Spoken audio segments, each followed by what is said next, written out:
E aqui estamos nós dando continuidade ao estudo da diversidade microscópica e hoje estaremos estudando os vírus. Temos aqui 3 informações a respeito dos vírus e a primeira dela diz o seguinte: não são formados por células. Ora, nas aulas anteriores foi dito que todos os seres vivos são formados por células. Logo, aqui se conclui que os vírus não são seres vivos. Inclusive, isto é um motivo de discussão entre os cientistas, pois alguns defendem que eles são seres vivos, outros defendem que não são. Por quê? Porque eles não são formados por células. Se diz que eles são acelulares ou não celulares, organismos acelulares ou organismos não celulares. Por quê? Porque não são formados por células. A outra informação diz: são formados por um envoltório externo, dentro do qual se abriga o que é chamado material genético dos vírus. Esse envoltório externo, ele é composto de proteínas e outras substâncias. É tipo uma cápsula, onde no centro da cápsula vai ser encontrado o material genético do vírus, que pode ser o DNA ou o RNA, nunca os dois. Para se reproduzirem, eles necessitam de uma célula que os hospedem. Ou seja, por eles não serem formados por células, para se reproduzir, eles necessitam utilizar as estruturas de outras células. Então, eles invadem outras células, né, as células de outros seres vivos, né, quero dizer, e se apossam de todo o material, de todas as estruturas ali daquela célula para conseguir se reproduzir, se multiplicarem. Então, aqui temos essas 3 informações gerais a respeito dos vírus. Por isso se diz que os vírus são parasitas obrigatórios ou parasitas celulares obrigatórios. Por quê? Porque eles são obrigados a parasitar outras células, no caso, células dos organismos, para poder se reproduzirem. Eles não conseguem se reproduzir fora de uma célula, ok? Eles não têm estrutura o suficiente para se reproduzir. Então, por isso se utilizam dos equipamentos, né, das estruturas das células de outros seres vivos. Aqui a gente tem as estruturas básicas de um vírus. Olha aqui, ó, o DNA dos vírus, de um vírus, né, porque tem vários tipos de vírus. Essa região aqui representa a cabeça. Essa parte aqui, ó, azulada, essa estrutura aqui que protege o DNA é a proteína, a cápsula proteica. Tem aqui a parte formada pela bainha contrátil, significa dizer que ela se contrai, né, encolhe. Fibras proteicas, olha aqui, ó, fibras proteicas que ele vai utilizar para se fixar nas células quando for invadi-las.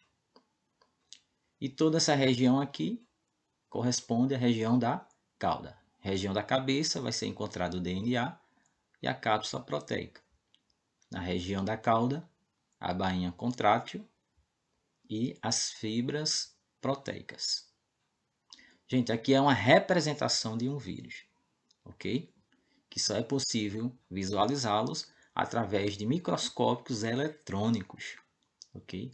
Então, essa estrutura aqui é grande aos nossos olhos porque é um desenho, é uma representação, mas ele não é desse tamanho, ok? Aqui, ó, temos alguns exemplos de vírus. Temos o da influenza, temos um bacteriófago, que se alimenta de bactéria, né, que parasita bactérias. Esse aqui é um exemplo. Temos o ebola vírus, já é um pouco diferente. O que causa a hepatite C, o rotavírus, o papilomavírus e ainda o adenovírus. Então, vários tipos de vírus, tá certo? Mas todos irão possuir uma cápsula e dentro da cápsula vai ter o DNA, embora eles todos não possuam a região da cauda, como é esses casos aqui, ó. Não tem a região da cauda, mas todos são formados por uma cápsula proteica, aonde protege ali o DNA.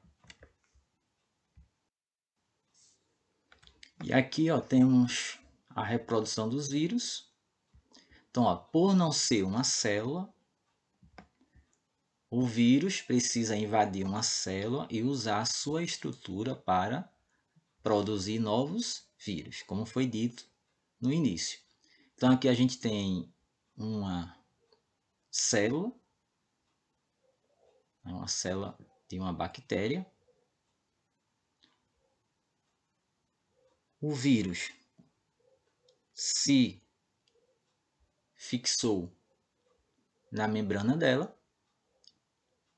E aqui, ó, ele está injetando o material dele dentro da célula. Olha aqui a entrada dele. Ele liberando o material dele dentro da célula. Aqui, dentro da célula, ele começa a se multiplicar.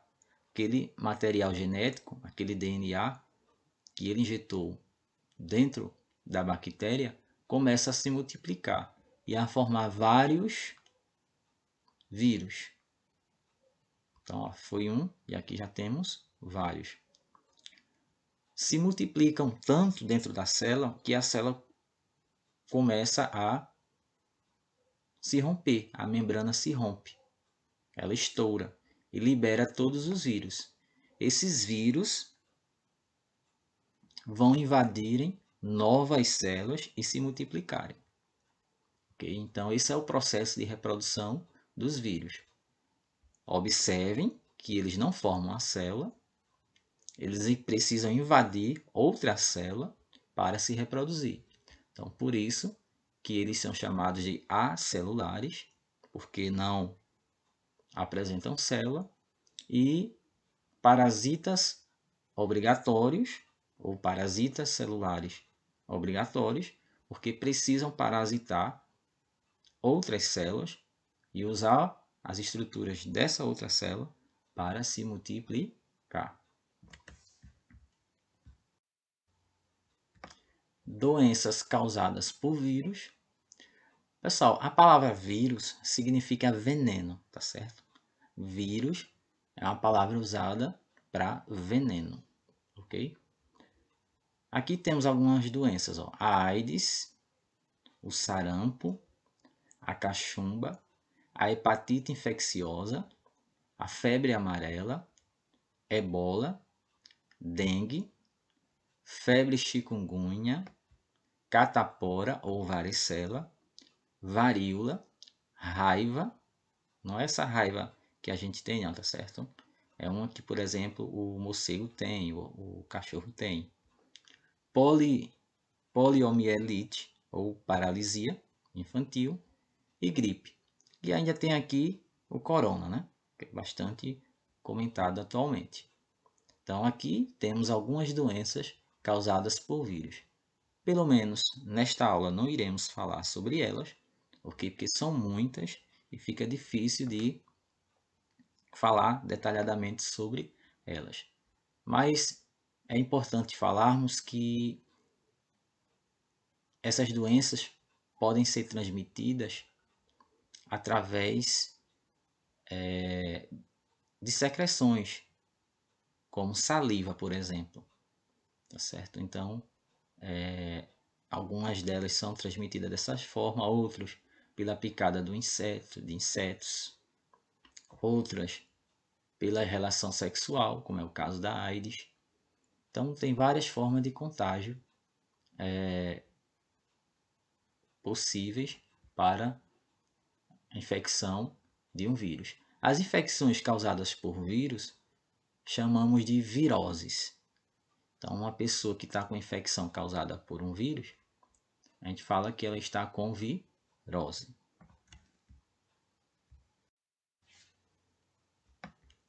Antibióticos e vacinas. Antibióticos é uma substância capaz de impedir o crescimento e o desenvolvimento de micro-organismos. São úteis no combate a doenças causadas por bactérias.